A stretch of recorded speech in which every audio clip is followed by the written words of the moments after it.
So I was doing Spanish, and then I realized, listen to that scroll wheel. So that made me think, can I put WD-40 on my mouse? Let's find out. I don't recommend this, but if you do it, turn your mouse off with style. Here goes nothing.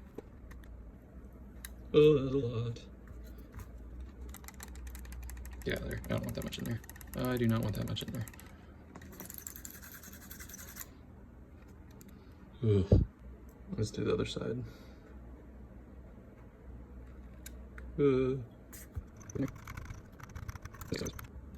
So apparently it does work. Now I can use my Spanish. Yay. Let me know what I should put WD-40 on next. Like and subscribe for more.